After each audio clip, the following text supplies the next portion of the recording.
Assalamualaikum warahmatullahi wabarakatuh. Saudaraku rahimakumullah, separuh perjalanan puasa telah kita lewati. Mungkin di antara kita sudah ada yang mencapai suatu tingkat kesadaran jiwa dan kesucian hati untuk siap-siap menerima kedatangan malam yang mulia, yaitu malam Lailatul Qadar. Malam yang akan turun menyapa orang-orang yang secara mental dan spiritual telah siap. Malam yang pertama kali Al-Quran diturunkan kepada Nabi Muhammad SAW.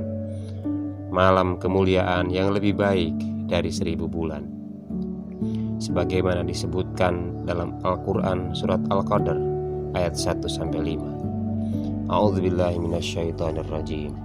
Inna anzalnahu fi lailatul qadr wa ma adraka ma lailatul qadr. Lailatul qadri khairum min alfi syahr. Tanazzalul malaikatu warruhu fiha biizni rabbihim min kulli amr. Salamun hiya hatta matla'il fajr. Sesungguhnya kami telah menurunkannya Al-Quran pada malam kemuliaan. Dan tahukah kamu apakah malam kemuliaan itu? Malam kemuliaan itu lebih baik dari 1000 bulan. Pada malam itu turun malaikat-malaikat dan malaikat Jibril dengan izin Tuhannya untuk mengatur segala urusan. Malam itu penuh kesejahteraan sampai terbit fajar. Betapa beruntung dan bahagianya orang yang mendapatkan anugerah penghargaan di malam kemuliaan itu.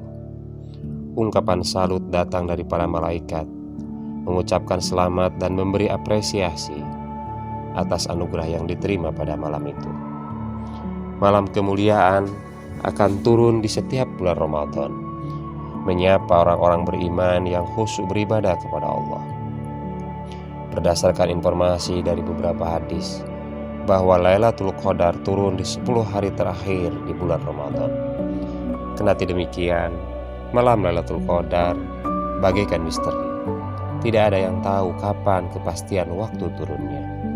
Yang jelas, setiap bulan Ramadan, malam itu akan datang menyapa, menghampiri orang-orang tertentu yang secara subjektif telah siap untuk menerima kedatangannya. Malam Lailatul Qadar merupakan malam yang penuh sesak sempit oleh kerumunan malaikat yang turut salut mengungkapkan penghargaan kepada orang-orang yang menerimanya. Orang yang mendapati malam Lailatul Qadar merupakan momentum penting penuh kelapangan dan kesejahteraan bersama para malaikat yang turun ke bumi. Walau mungkin untuk sesaat harus melewati kesunyian, sepi dari hiruk-pikuk manusia karena asik masuk dalam kebahagiaan bersama dengan Allah. Namun setelah itu, orang yang mendapatkan malam kemuliaan itu adalah orang yang memiliki kepekaan ketuhanan dan kemanusiaan. Peka akan kedatangan malam kemuliaan itu sendiri dan peka terhadap nilai-nilai yang diberikan kepadanya. Kepekaan yang mungkin hampir mirip dengan para nabi saat menerima wahyu, sehingga bisa memilah mana wahyu dan mana bisikan yang datang dari dirinya sendiri. Kedatangan malam Lailatul Qadar yang sifatnya huduri, hadir secara tiba-tiba, hanya akan dirasakan oleh orang-orang yang memiliki kualifikasi tertentu, orang yang sudah siap secara mental maupun spiritual tadi. Sedangkan bagi orang yang tidak mempunyai kepekaan, malam kemuliaan itu hanya akan berlalu begitu saja, tanpa bekas dan pengaruh sedikit pun. Orang yang mendapati malam kemuliaan akan memiliki kecerdasan dalam menentukan mana yang harus dilakukan untuk dunianya dan mana yang harus dilakukan untuk akhiratnya, mana yang harus dilakukan untuk mencapai ketaatan kepada Allah, dan mana yang harus dilakukan untuk memberikan kemaslahatan kepada sesamanya.